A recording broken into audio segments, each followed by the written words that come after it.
Welcome, everyone.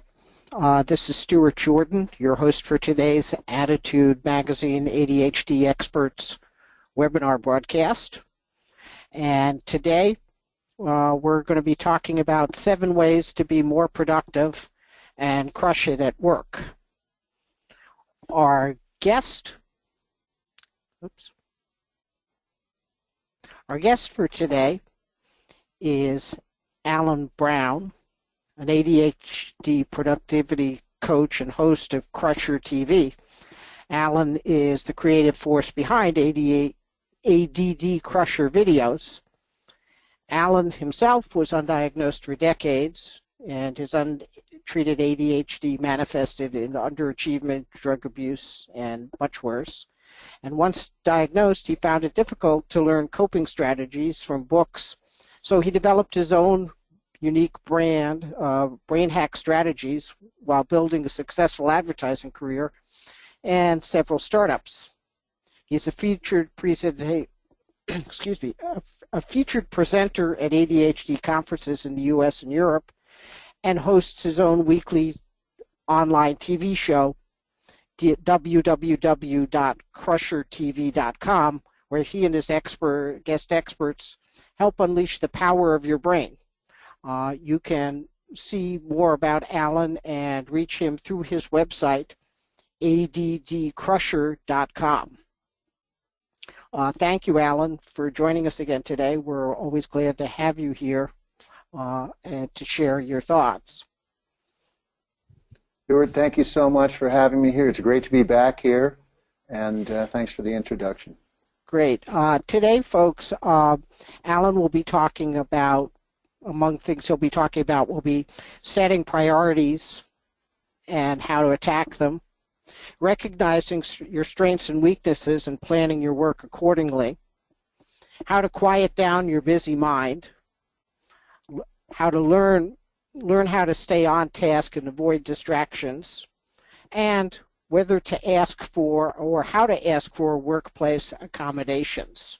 So we've got a really interesting and exciting presentation set for you, and when we're done, Alan will have time. We'll do some questions towards the end. Before we begin, just a couple of housekeeping notes. First off, if you'd like to download a copy of a handout of today's slides, there's a handout section in your control panel on the right where you can download a PDF. In an hour or two after the session is complete, a recording replay of the whole webinar, including a copy of the slides, will be available on the Attitude Magazine website, attitudemag.com/websites, /webinars, where you can download and watch a replay of the session. If you have problems hearing us during the broadcast, normally it is a connection problem, and if you're having a slow internet connection day, the one way to fix that, there are 2 ways that you can actually fix it. If you're by a phone, and that's an option, you can switch to telephone. You can get the phone number from the control panel, or as an alternative, if a phone is not an option and you're having a problem, we recommend that you just sign out and sign back in, and a lot of times that also fixes the audio problems. If you have any other problems or questions for Alan, you can type them in the box and we will field them as we go. And with that, we're going to turn it over to Alan for the presentation. And just one comment and tease what's going to happen. There are a couple of video segments to today's presentation, and we've tested this out, and hopefully the sound is going to work. If when we get there and you're not hearing any sound, just type us out and let us know. But I think we're going to work okay on that. So with that, over to you, Alan, and I'll be back on the other side. Great. Thanks again, Stuart. Thanks for working out that video technology. And welcome, everybody. Thank you for tuning in with us. I'm looking forward to this presentation, and This is really important to me. Productivity at work, crushing it at work, because part of my little title here, as you can see, is Mess to Success Entrepreneur, in addition to being an ADHD and productivity coach, and I created the ADD Crusher videos, and I host my TV show every week. I really like to emphasize the Mess to Success because I really have lived the worst and the best of ADHD, from massive underachievement in school. I almost didn't graduate from high school. It took me 10 years to get a 4-year degree, years of drug addiction and even crime you don't want to know. But then even after getting myself cleaned up at the end of my 20s, it's kind of a lost decade there, I got a job, an entry-level job in the advertising business. And I was all stoked and ready to go, and I jumped in there with both feet, and I started working hard because I had some, 8 years to catch up on or something like that. But I was totally floundering early in my career. For 6 years, I busted my tush, working evenings, weekends, giving it everything I had, and I just was getting very, very average returns in terms of promotions and raises. But then about 6 years into that underwhelming career, somebody gave me a gift. It was an audiobook because they knew I wasn't so good at reading. And it was Deepak Chopra's 7 Spiritual Laws of Success. And there's a lot of woo-woo in there, you could say, but there's also a lot of practical stuff about how to quiet your mind, sort of on demand, how to open the window to creativity.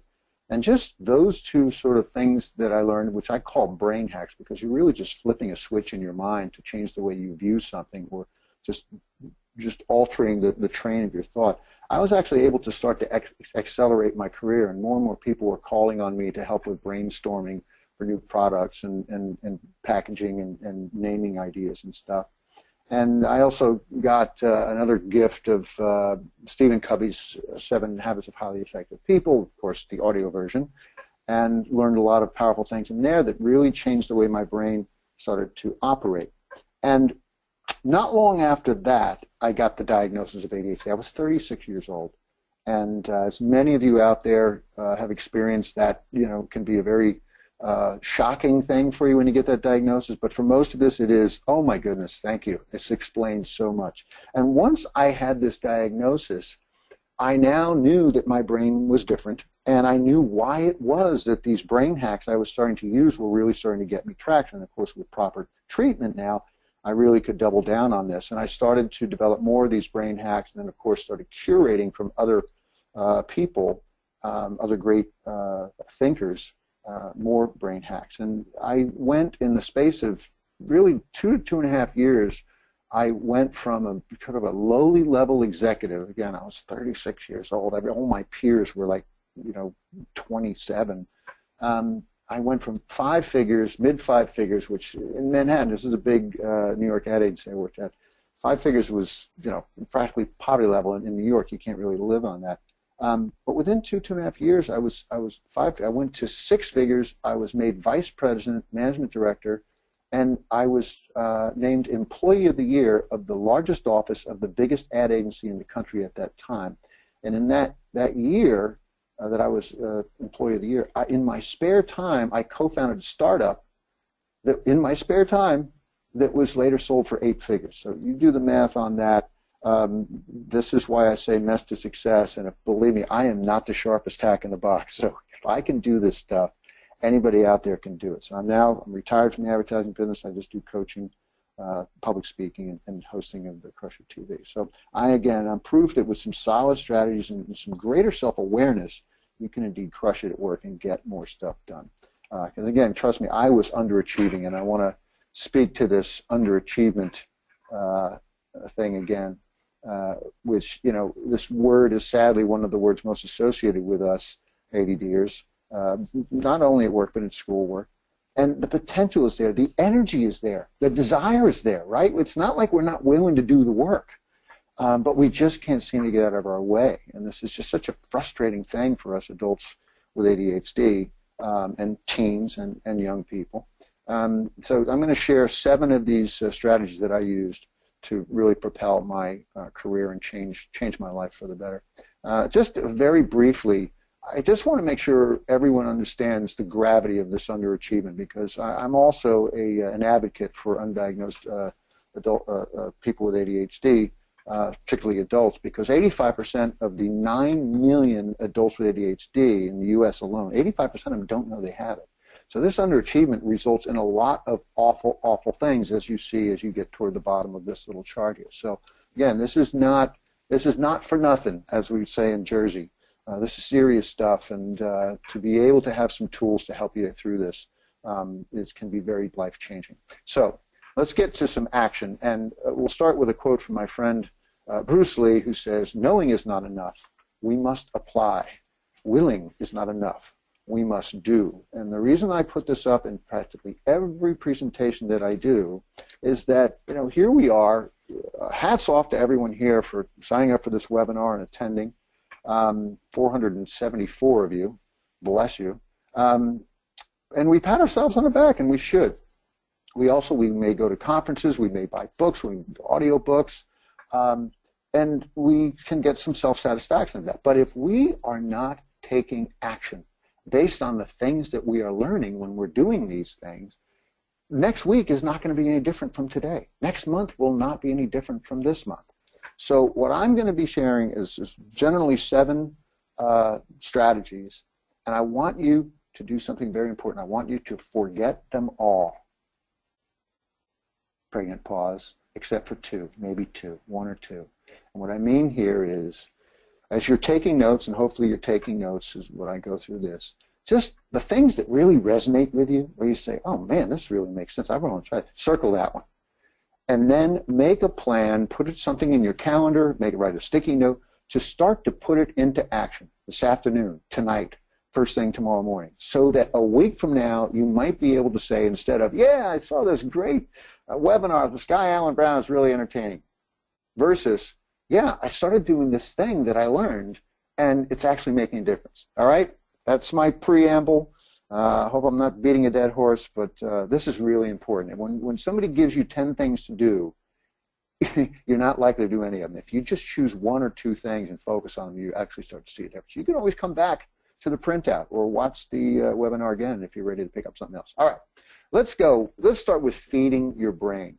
The first thing that I teach in my ADD Crusher virtual coaching videos is diet. And it's the first thing that I talk about with my new clients. Is how are you feeding your brain? Because, folks, this thing pictured here is not breakfast. And this is not coffee, nor is it hydration. Yet, Americans have these terrible diets, and I know Europeans too, and folks down under, they're not doing a whole lot better. And it's not to say that everybody out there is eating a Cinnabon, which, by the way, has more calories than a Big Mac. But still, if you are putting a lot of sugar and simple carbohydrates in your stomach in the morning, you are begging for your ADHD to just feel worse, because you don't get any sustained mental stamina from these things. And I can't tell you how many people I saw in my advertising career. These are definitely undiagnosed ADDers. There's a lot of them in the advertising business. They're walking around with a jug of Mountain Dew, or they are just constantly crunching on cheese doodles and Cheetos, things that are giving them a quick little burst of energy, mental energy, but then it burns off and they crash. And this is why my first of 4 important diet mantras is sugar sucks. The others, carbs kill, protein is power, omegas are mega, and we'll talk about those in a second. But sugar sucks because it is glucose, which is the fuel for your brain. But when you ingest it alone, it crosses the blood-brain barrier very quickly, and it just gets used up quickly and burns up. That's why you crash. That's why you always reach for more of something that's sweet. You just keep reaching for more potato chips, which are carbs, simple carbs, and carbs kill. Not literally, but they act just like sugar in terms of your ADHD brain. You don't get any sustained mental stamina from them. Protein, on the other hand, is mental power. So if you can get a 30-gram protein hit in your stomach when you leave the house or when you arrive at work, you are more likely to be able to power until 11:30 a.m. or whatever time it is that you might hit that late morning wall. Whereas with sugar and carbs as your breakfast, I used to eat a croissant for breakfast, for crying out, like croissant with butter. I thought that was breakfast. It's not. And no wonder at 9:45 a.m. my brain was just going blank. Get protein in you and make sure that there is protein in every one of your meals. That is mental fuel, and it extends the delivery curve of the glucose that powers your brain. Omegas are mega. There's been a lot of research done on this. I'm sure you've heard a lot about it. There's been some research that is a little contradictory, but on balance, the omega-3s in fish and also krill oil is beneficial to our cognition, acuity, etc. I'm going to talk a little bit about how to get that from a great source. But here are a few other simple things. This is my little bonus I call ZIMB6, and that is zinc, iron. Oh my goodness, I just had a little brain poop on this. You guys know what the M is. It's and I had this yesterday when I was looking at this. I don't know why I'm getting a block on it. It's not manganese. It's magnesium and vitamin B6.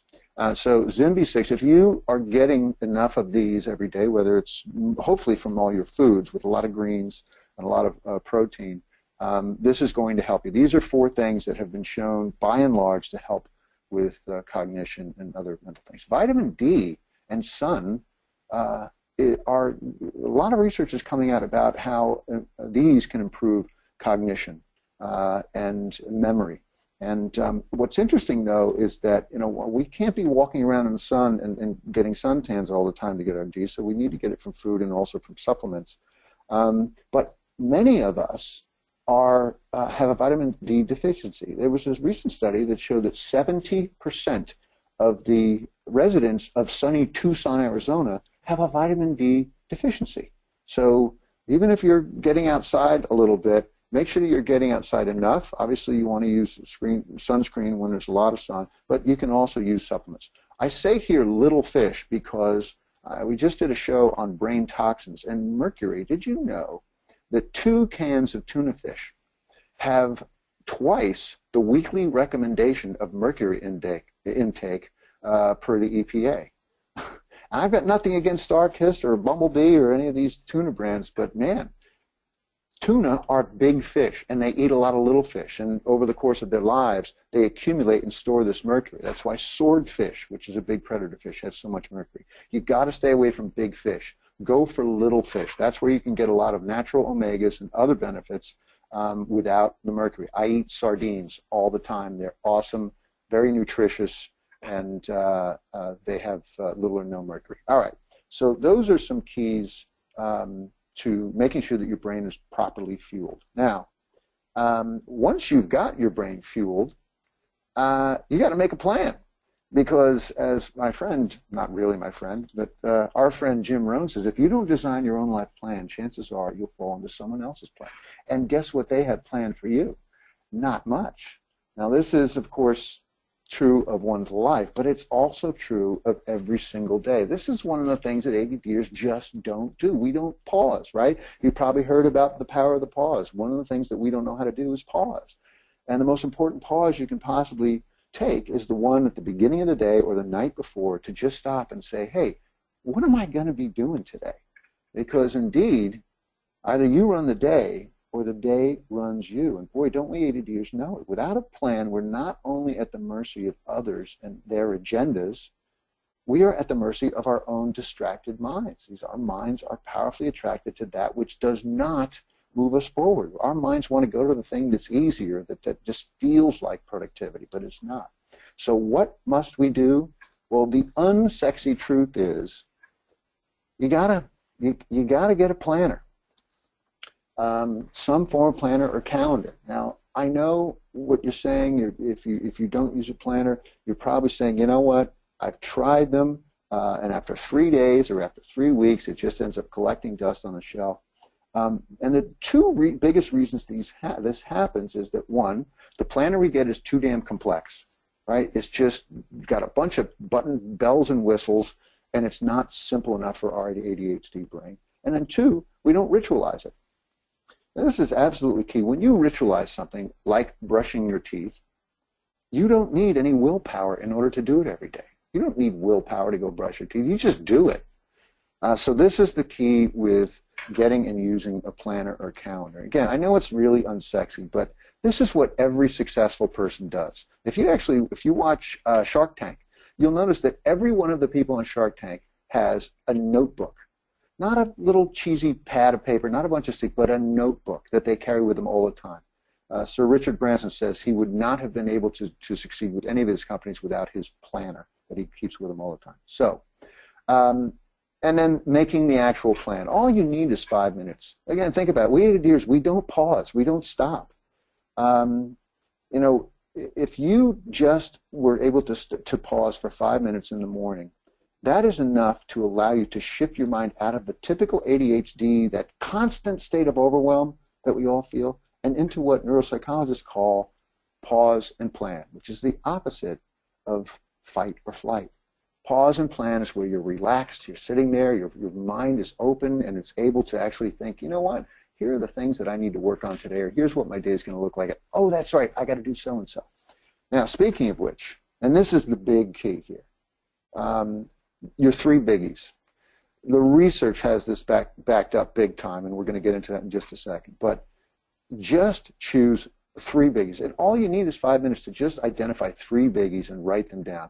The 3 things that, if you could only do 3 things today, what would they be? Sometimes it's tough for us to prioritize as ADDers. I get that, but there are other tricks for that we don't have time for here. But if you don't identify 3 biggies, you're going to be on somebody else's plan. Now let's put some asterisks here. So let's look at some research. Everything I teach is evidence-based. So to the to-do that is assigned a time and a place has 53% greater chance of being done. This is what research tells us. So when you just decide, well, I'm going to put this in my planner for tomorrow at 3 o'clock and I will be at my office and that's when I'll do it, you have just increased by 53% the odds of the thing getting done. And then, of course, the opposite if you don't put it in a planner account. Second, here are the evidence-based benefits of just sitting for 5 minutes and thinking about your day. You get better time management, more effectiveness, better memory, and less stress. How's that for just spending 5 minutes? And then 3 biggies is optimal. If you set more than 3 things on your to-do list for the day, the odds of accomplishing even 1 decline. And once you get to 11 things that you've identified as, well, I got to do these today, your odds of accomplishing even 1 of them goes down to about 0.1%. That's what the research tells us. All right, so you got to make a plan. You also got to know your strong and weak times. There's a lot of talk in the productivity world these days about time management versus energy management.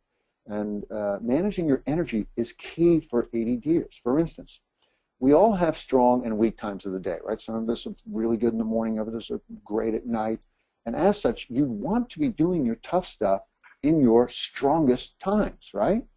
So you got to identify your strong and weak times. If you don't know them, just as we're talking right now, make a note right now and circle it to say, let me give some thought later on tonight or today about what my strong and weak times are. If you don't identify those, you're going to be constantly frustrated by struggling with your tough stuff in your weak times. That is so discouraging, and this is one reason why we ADDers get this toxic thought that I just can't do that. I'm not able to do that kind of thing. It's because we are so often trying to do tough stuff in our weakest times. What's just as bad is doing our easy stuff in our strong times, because you're squandering the opportunities for big victories on tough stuff. So this also, by the way, correlates with your willpower. There's been a lot of research done in the last few years about willpower, and this is one of the top researchers in the area, Kelly McGonigal, who wrote a book about it. Knowing how and when you're likely to give in allows you to support yourself and avoid the traps that lead to willpower failure. And your weak times are when you are more likely to not have willpower. It's also, by the way, when you're tired, when you are hungry, or when you are angry. Those are also 3 times when your willpower is going to be weak. So again, listen to your body, listen to your strong and weak times, and you will be able to be much, much more effective in what you do. All right, here's one of my favorites. I call it "Shut Up, You Mind." I grew up with a lot of Italian guys back in Jersey, and I wanted to find a way to talk about meditation that wasn't kind of woo-woo and wasn't off-putting at all. And shut up, you mind is my way of articulating that. You know, we are not all physically hyperactive, but we are all mentally hyperactive, and this is stressful. Because you know, this constant spinning, you know, our brains are always going, we're ideating, we're worrying about the past, we're worrying about the future, our minds are going off chasing squirrels, etc. And this constant spinning is exhausting.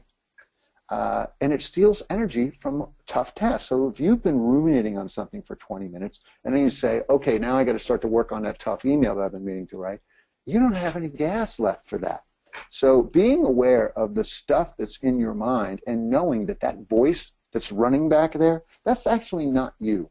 Because if you can keep calm and be the witness, which is to just stop once in a while and listen to what that voice is saying, you will realize that that voice really isn't you, that it is most of the time your ego. Because if you actually were to sit down for 10 minutes and just listen to the stuff that comes in and out of your mind, you will notice that it's mostly worries about the past, worries about the future, and a lot of petty judgments about this and that. Oh, that guy's shoes look terrible. Oh my goodness, my hair looks awful today. Boy, I really didn't like that person so-and-so. So that's, look, it's petty, but we all do it, and it's okay. But when you're aware of it, you can start to control it a little bit. And again, by observing the content, you will be much more attuned to it. And this also allows you, once you start listening to the voice inside, it allows you to just take short breaks and go, you know what? My mind is just going bats right now. So what I do when I have to sit down and do work on a tough thing is I'll just sit down, put my hands in my lap, sit in a comfortable position, and just shut up on my mind. Meaning, I'll just close my eyes and just listen to the stuff going on. Okay, there's that thought. All right, there's this thought. And just kind of kick them out. And you just give yourself a little bit of a rest. You're not going to be able to completely quiet your mind because that does take a little bit of practice. But you can just take yourself off of autopilot just by observing your thoughts. And here's another tip. Pay attention to your nose hairs. It may sound a little kooky, but if you were to actually think about your nose hairs as you breathe out through your nose, and this sounds a little silly, but just listen, just feeling them, imagine they're kind of fluttering outward and then fluttering inward as you breathe in. That very act of doing that, just thinking about your nose hairs, or your breath for that matter, takes you out of whatever rumination or anxiety you were in, because you're just becoming present. That's the power of the now. The now is where there are no problems. So, for instance, we look at our to-do list, and there are probably a bunch of quote-unquote problems on it. Oh, my goodness, I got to do this, I got to do that. Oh, my goodness, I forgot all about it. I was supposed to do this other thing, and then these other things. And right, this is the constant state of overwhelm. But the reality is, if you just stop, shut up your mind, and or just listen to your breathing or pay attention to your nose hairs, you will realize that, well, right now, none of my to-dos are a problem, because if they were, if any of them were, I would actually be handling it, right? If I got a text right now from my sister who's on the Jersey Turnpike and she's stuck and it's raining and her phone battery's about to die and she needs help, that's a problem. And I'd have to excuse myself from this webinar and say, folks, I've got to handle this. Please pardon me. But we tend to regard all our to-dos that are undone as all problems that are attacking us and beating up on us. Kind of rightfully so, because we have let these things sit on our to-do list and they're all late and all that. But here we are together on this webinar, there are no problems, because if there were a problem, we wouldn't be here on this webinar. So if you can take that being in the now mentality, when you sit down in front of your to-do list and just relax, you can just feel your shoulders start to relax a little bit when you go, okay, yeah, there are a lot of to-dos here, but here in the now, there's no real problem. So let me actually calmly now choose something to work on. Maybe I can identify my 3 biggies, etc. So this is a really powerful thing. This is Eckhart Tolle, by the way, a wonderful book called The Power of Now, and an even better audio book called the Practicing the Power of Now, I think it's called. Okay, so that's an important thing for us ADDers to do. One of the things that we do, because our mind is going 80 bazillion miles an hour, is we multitask. And this is a big problem for ADDers. It's a problem for everybody in society. In the ADD Crusher videos, I make the bold statement that multitasking is for suckers. But it's not just me that's saying that. It's also Yale, MIT, Stanford, and a bunch of other top research institutions who have all looked into multitasking and found that, in a nutshell, multitasking makes you much less efficient. I'm sure by now you've heard some of this research, you've heard it in the news or whatever, but we still think that, and by the way, it just drives me bats when somebody says, oh, one of the great, benefits of ADD is that you can multitask. That is absolute turdness. I don't know, I just think I just made up a word, but you can tell how kind of aggravated I get about that. We can't multitask any better than anybody else. In fact, we can probably are more susceptible to multitasking, and it costs us more as a result. So let's get beyond that. Let's talk about instead the power of single tasking, right? And I know what you might be likely to say, which is, Alan, single tasking, how the heck am I going to do any single tasking? I'm an ADDer. I can't stay focused long enough to write a sticky. Well, here is how you can outwit your ADHD brain and set yourself up for a single tasking session. And I say single tasking session, this is one of the single most important things you can do to crush it at work. Start thinking in terms of single tasking, whereas I'm going to block off some time and I'm just going to work on this one thing. Just by framing that in your mind, you are going to be able to get more stuff done. So how do you single task as an ADDer? Well, take a blank Post-it or a sticky note, just a big blank one. Take that, and then choose one of your 3 biggies, or maybe it's some other to-do that you need to get working on. Ideally, it's one of your biggies that you're going to single task on. And then you're going to write at the top of that sticky, to-do, meaning this becomes your new to-do list. What this does is it allows you to, for a moment, forget about your other many to-dos. There's a thing called the Zeigarnik effect, where our many undone to-dos actually pollute our minds and drag us down. It beats up our mental acuity, our mental stamina, because in our subconscious, we know that those things are sitting there undone, and it ruins our mentality and ability to focus on the thing in the present. So what you're doing here is you're subverting the Zeigarnik effect and your ADHD brain by saying, okay, I've got this one to do. You write to-do list, and then that one thing, write it there. And then what I do is I make sure I'm working on a clean surface. Right now, I'm in my TV studio, and it's a very clean white surface with nothing on it other than my laptop, a couple of notes, bag of nuts, some water, and of course my laptop. Out in my office, I have 2 IKEA tables, crappy, I don't know, $25 tables, white. And when I sit down to work on something tough, that surface has nothing on it but my laptop, that sticky that says to do with that one thing on it, and my phone, which is set to a timer. That's the only reason my phone's there. We'll talk about that in a second. And then my laptop. And this allows me to look at that one to do and say, and I literally say this, I say, you, to do, you are dead. You're a dead man, because it's just you and me and my brain and this laptop, and here we go. So if you can take this kind of little ritual and include in that ritual making sure that I mentioned that I have nuts right here next to me, right here. Here's my bag of nuts. Can you hear them? I have a bag of nuts and some dried fruit. That's the optimal way to keep your protein and glucose going. So make sure there's something in your stomach when you're going to single task. Then get in the now, right? Just say, okay, there is no problem here in the now. If one of my other to-dos were a problem, I would be attending to it. And I'm not. So that means that there's no problem here in the now. That means that I can just work on this one thing without worrying about anything else. Set a timer. It could be for 90 minutes, which is what I usually do because I'm doing a lot of writing. It could be for 20 minutes. It could be for 60 minutes. Depends on what the task is. It could be for 5 minutes. A lot of times, you don't start on something because it's such a big bear, and you're like, oh, I don't know how to do that. I'm just going to start it tomorrow, maybe. These are things we tend to procrastinate most on. But if you were to just set a timer for 5 minutes and say, you know what, I'm just going to work on it for 5 minutes. I don't care if I completely fail. That's a powerful procrastination hack right there. So set a timer, whether it's 5, 10, 20, or 90 minutes. Set a timer, and then crush it. if I were to print out one page from this presentation, it would be this one, and I would hang it up right above my computer or my desk at work or at home. This is killer. You start single tasking, that is the most powerful anti-ADHD medicine you can have. All right, now, you sat down to do a single tasking session, and here's the problem.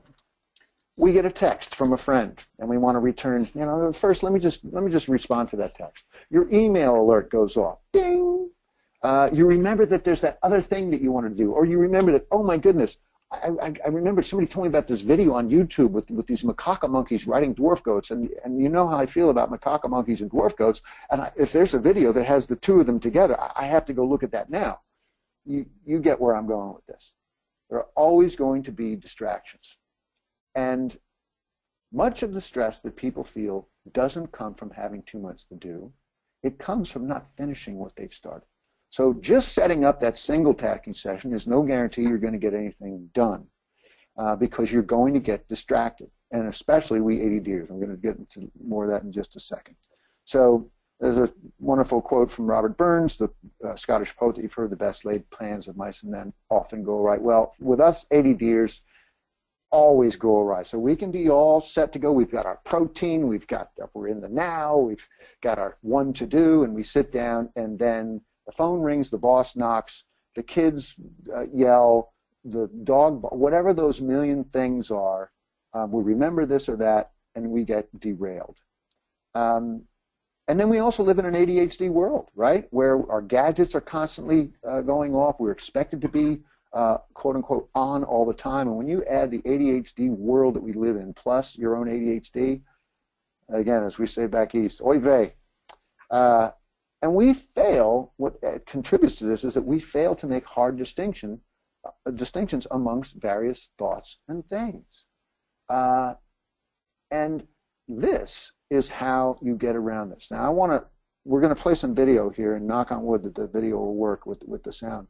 But this is the single most powerful brain hack that I use and that I share with clients. And I've got people who email me all the time about, holy crap, Alan, thank you for that one. Or people that I'll see at a conference who learned this 3 years ago who say, I still use that thing every day.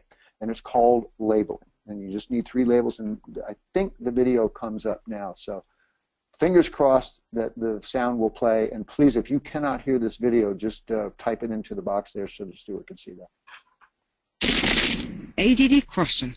5 ways, 5 minutes a day. Crush your ADD. Fact. Linear left-brainers, non-ADDers, prioritize things based on what's most important. Makes sense, right? We ADDers prioritize things based on what's most interesting at the moment. This is why we are easily pulled away from major important tasks and into low-priority wastes of time that are more titillating. Labeling. Labeling important tasks and potential diversions. You need 3 labels. 1, what I'm doing now. 2, BS, that is not what I'm doing now. And 3, it's important, but not what I'm doing now. The way to get engaged in an important task is to determine forcefully that this is what I'm doing now. The way to keep from getting pulled away from that thing is to guard your mind's open window with a labeling gun for things that are not what I'm doing now. All right, so hopefully with this video, and hats off to you, Stuart, for making this work. Thank you so much. But now you can see what we're doing. We're making that clear distinction between, okay, this is what I'm doing, this is what I've decided to do, and everything else is either BS that I'm not doing now, like thinking about going and making small talk at the water cooler, or responding to that text that is not urgent, or you know what, I'm just going to send that email to so-and-so, et cetera, et cetera, et cetera. That's all relatively BS compared to what I've decided to do now. And then there's the other kind of not what I'm doing now is things that are important, which you might say, well, Alan, when something important comes up, I got to do that. Well, no, not if it's not urgent.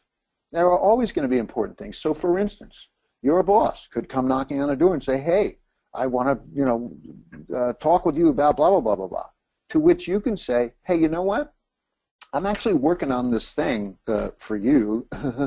Can we talk in 20 minutes? Let's go have lunch in 20 minutes and talk about it. No, unless, again, if it's an urgent thing, the boss isn't going to say, no, you jerk. In fact, people will respect you more. I always put a note when I was working in an actual office. I would put a note on my door that says, right now I am single tasking on something. Please come back in 30 minutes or at whatever time. So again, even if it's important, if it's not urgent, it's still not what you're doing now. Now, if you can make a habit of this, you will find that your to-do list starts shrinking big time. I assure you, when you start single tasking and then employing this brain hack, you will find, We're going to 5 minutes. I'll go ahead and let this play. Automated exercise. A little weird, perhaps, but it'll be fun. And it actually will help you learn to label thoughts and things so you can stay on task with what you're doing now. This will help you make it a habit. You sit down to pay your bills. Paying your bills is what you're doing now. But soon, there will be distractions, each of which you must label. BS that is not what you're doing now, or important, but not what you're doing now. For starters, your dog wants to go out and play. Label it.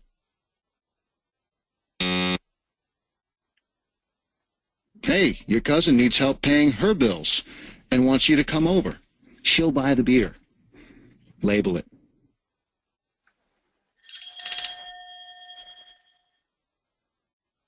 Your ex from 10 years ago comes out of nowhere texting you to catch up on life because she just got divorced. Label that one.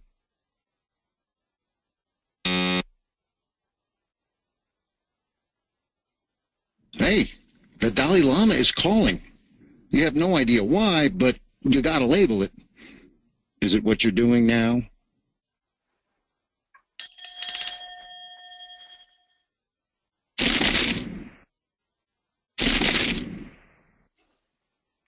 I guess we had to have a double crush. I don't know why that second fist thing is on there. Oops.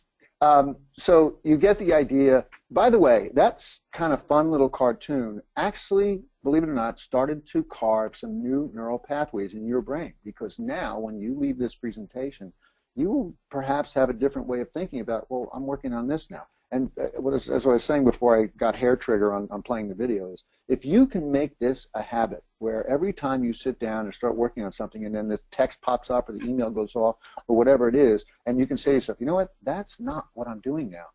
You are going to be fighting your ADHD in such a powerful way. And again, this is the single most powerful hack that I teach. It is probably responsible for 25% of my net worth. No exaggeration. This is the one thing I want you to walk away with if it resonates with you. I'm going to go quickly through this this last thing and then a little bonus thing I want to cover. I want to leave some time for Q&A. If by chance we run out of time and you do have a question, come find me at addcrusher.com and I'll be happy. You can find the email address there to get in touch with us, and I'll be happy to interact with you there. Okay, so let's talk about screen sucking. This is a big one. You may have heard this term. It was coined by Dr. Ned Hollowell, and it refers to any kind of overuse of screens, TV, your phone, your tablet, your computer, let's see, where's my next? There we go. And you know, this is a big, big time waster for us. And I always say if there's one thing we ADDers never have enough of, it's time. So if there's one thing we should never be wasting, it's, you know, fill in the blank. Yet we do so. We allow our gadgets to take over much of our time. By the way, the way Facebook and Instagram and other social media platforms are designed, particularly in the mobile realm, they're designed to be addictive. They're designed for you to continue to scroll with your thumb or with your cursor to keep taking in more and more. It recognized that, and also recognized the fact that we get dopamine hits from this. So here's why we are doing this. Well, everybody's doing it, right? Everybody's on Facebook. Everybody's on Snapchat. I need a break, right? A lot of times we're working on a tough thing and we go, you know what, I need a little break. So we'll take a quote-unquote break, which is actually not a mental break, and we will engage in social media or searching something silly on YouTube or frankly, watching TV, which this, in and of itself is not a horrible thing, but when you're watching 2 and 3 hours of it every day, and then the next day you're complaining that you don't have time to do everything you need to do, hello. We also get dopamine hits from this. This is what I don't believe in evil conspiracies of corporations or anything like that, but the folks at Facebook know that you are getting dopamine hits when someone likes one of your things, when you post a new profile picture and somebody likes it, or by the way, you also get dopamine hits when you delete an email because you get a little sense of accomplishment. Speaking of that, this is called pseudo-productivity. We often are on our gadgets or spending time in our email inbox because we think it is productivity. We think that going in there and deleting a bunch of emails or responding to a few emails is productivity, and 9 times out of 10 it's not. It's just make work. It's busy work. It's pseudo-productivity. And that's a whole other subject on its own. But the more conscious you can get of this kind of stuff, the more you're going to be able to fight it. And it's a tough fight. I don't expect anybody is going to be able to make a breakthrough with this right away, but just start to investigate these facts that, just because everybody else is spending X amount of time on their phones, when you ride the subway in New York or when you ride a bus or when you're, even out at a concert, for crying out loud, people are on their gadgets. Just because everybody else is on their gadgets doesn't mean, in fact, if you're an ADDer, you should be spending less time on your gadget. You should be getting busy doing something to move things forward. All right, enough of that. Just a real quick thing on apps. 1/4 of downloaded apps are used only one time. 1 in 4 apps.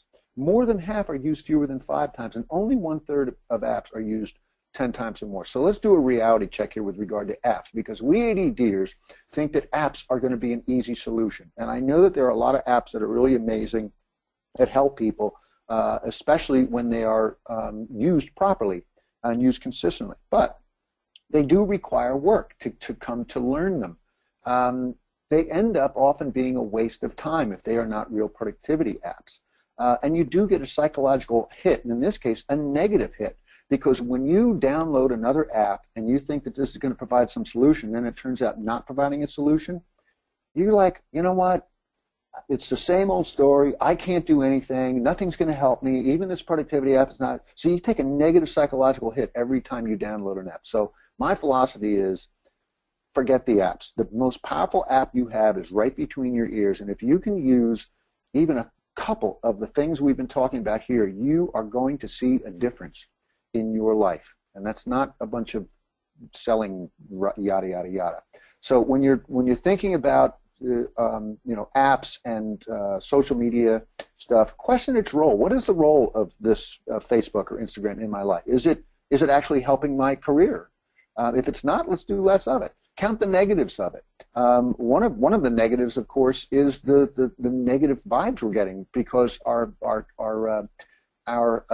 social media are now news feeds. It's not just social media. It's not just happy birthday. It's now what's happening in politics, and that becomes very negative stuff. We can get into the physiology of that. Calendar it. How about this? How about setting a calendar date with yourself? You know what? From 4:30 to 5 o'clock today, I am going to just do nothing but Facebook or YouTube or whatever it is. And that's cool, because now you're corralling it.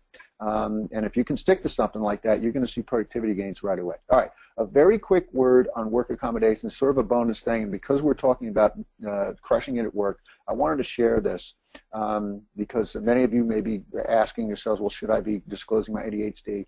First of all, you are entitled to work accommodations. In most of the countries where folks here are from, the laws have it so that you are able to say, hey, you know what, I have a learning disability and I need help. But you don't need to reveal your ADHD diagnosis. This, by the way, is how Dr. Hallowell sees it too. He doesn't suggest that you run to your boss and say, I have ADHD. You don't need to reveal your ADHD diagnosis. Simply address the issue that is affecting you. Go to your boss and say, hey, you know what? I'm having trouble working with the noise here, or I'm having trouble with interruptions from so-and-so, or I'm having trouble with whatever those things are. Address those issues and see if there is an accommodation to help you do that. And importantly, most accommodations cost little or nothing. Rearranging desks, getting headphones, getting permission to listen to music or whatever that is, changing your office mate. Here's the big one for ADDers. More frequent check-ins with your supervisor. Hey, listen, I want to check in with you more often because we ADDers tend to go off track. We tend to forget what our key core goals are in work. If you can always be touching base with your supervisor to say, now I'm working on this, right? That's the right thing to be working on, right? That is a hugely powerful thing. And then this is really the most important thing. It's not about I can't or I need help. What you're saying is, you know what? I do best when there is no noise. I do best. And I used to leave when I was at the ad agency in New York City. I would leave the office and go to Starbucks or some other quieter, quote-unquote quieter place. There would still be kind of ambient noise, but it was quieter in terms of interruptions, etc. And my bosses were okay with that. So that's it on that. I want to thank you all for this, and I do want to make sure we have 10 minutes for Q&A. I know that this stops hard right at the top of the hour. Again, you can find me at addcrusher.com. There's a free ebook there. It's 5 things you're doing every day that make your ADHD worse, and I'll tell you, you're doing all 5 of them. Trust me, we all are, but you don't have to be doing all those things. So with that, I guess we open it up to Q&A, comments, thoughts? Great. Thank you, Alan. That's just super. I can tell you that based on how quiet the question board is that everyone was paying close attention. But we do have some really interesting questions that I'd like to get to. The first one, real quick, is for ADHD people.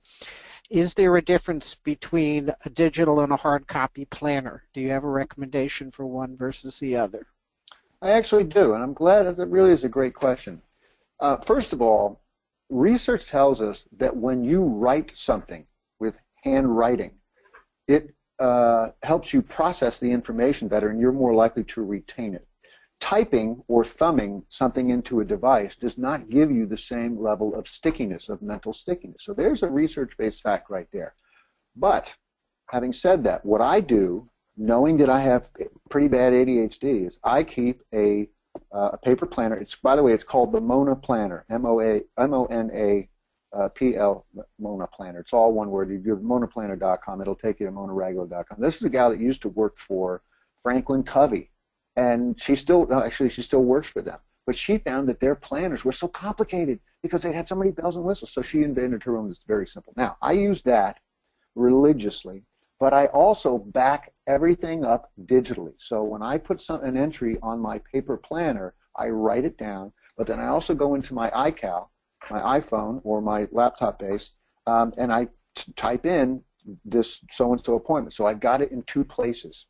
And then I make sure that my phone is syncing with my laptop so that there's never any discrepancy. You do those 2 things. Yes, it's a little bit laborious, but I guarantee when you give yourself the gift of doing that little bit of extra work, you're going to stop forgetting things. You're going to start showing up places on time, and you're going to find yourself being more productive. Wonderful question, and I'm glad I was able to field it. Super. Someone had a question about single tasking and multitasking, and their comment is they like to listen to podcasts, webinar recordings, etc. while they're working, or some people prefer music. Is this a bad idea? Everybody's different. Some people work very well with music in the background. I'm actually a musician, so I can't. When I hear music, I study the music. I'm sitting there going, all right, what's the bass doing right now? All right, that's an interesting thing to do. What a piece of crap song this is. So I can't do it. But if it works for you, then do it. And there's actually a hack that I think Tim Ferriss shares, that if you listen to the same song over and over again, your brain will start to tune it out and it'll put you in sort of a flow state. I don't know if it's true, but play around with stuff. And listen, if listening to a podcast, which is actual content rather than music, I don't know if I know that wouldn't work for me, because I am either listening to the podcast or I'm doing the thinking, working that I'm doing. If it works for you, great. But my guess is that you are basically really multitasking then, because your brain is trying to listen to what that person is saying, and also trying to listen to what your brain is saying about what you're trying to do. Okay. Interesting question here. Sort of addresses the difference between single tasking and hyperfocus.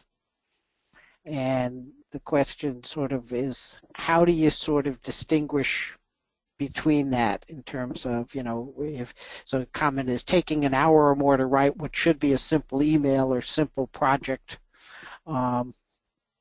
Any thoughts?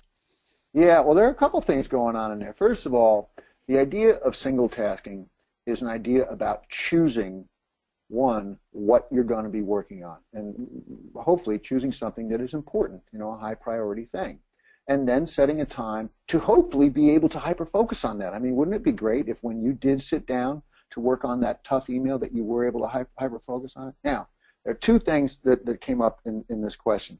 One is hyper focusing in and of itself can be good. It can also be bad. And the bad kind of hyper-focusing that we ADDers do is we will hyper-focus on some irrelevant thing like, oh, I've got to find that so-and-so that somebody mentioned. Even if it's, somewhat relevant to your work or whatever, we will spend an hour and a half hyper-focusing on just trying to find that one little thing. But as Russell Barkley says, most of the time hyper-focusing is just procrastinating. It's going off in some irrelevant direction.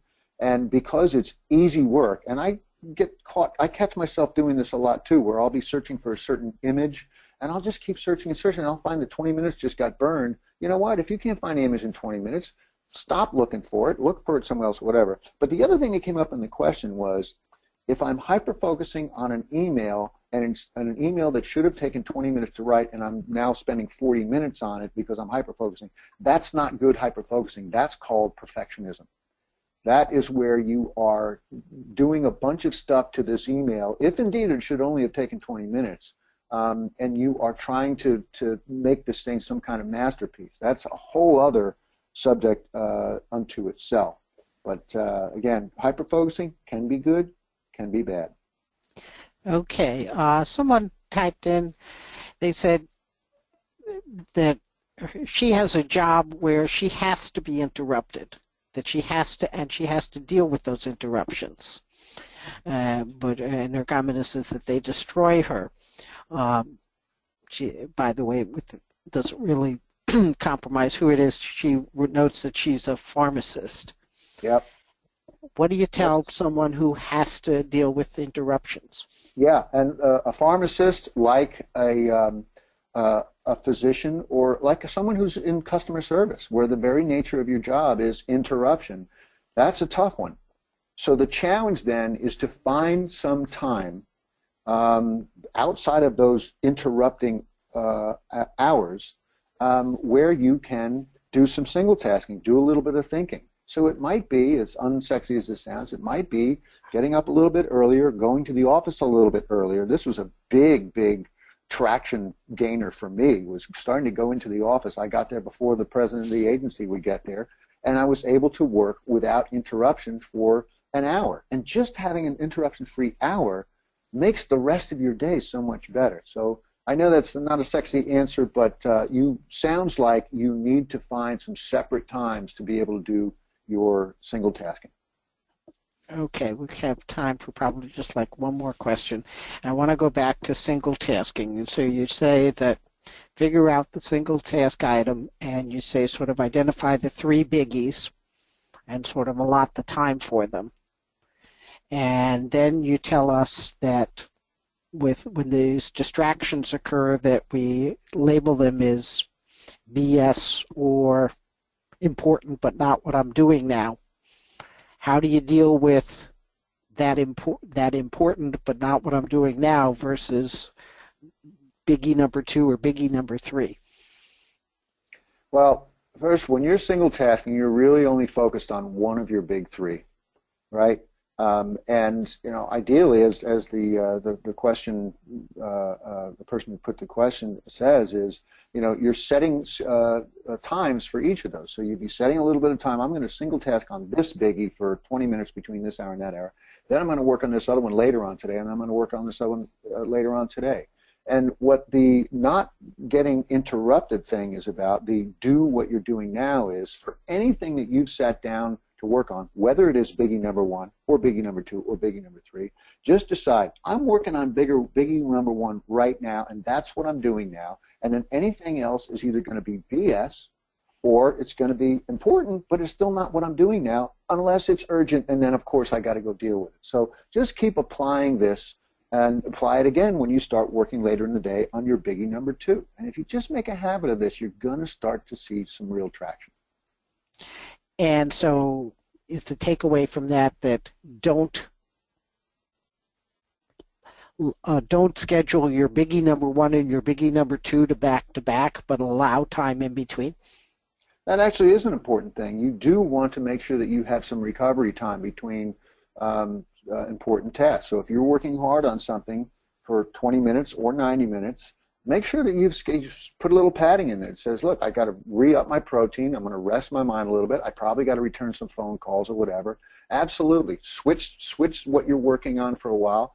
Make sure that when you go into a single tasking session that you feel good, that you feel like you have some energy. Otherwise, again, you're just going to be pushing that boulder up a hill when you're in a weak time, and you're just going to get frustrated. Great.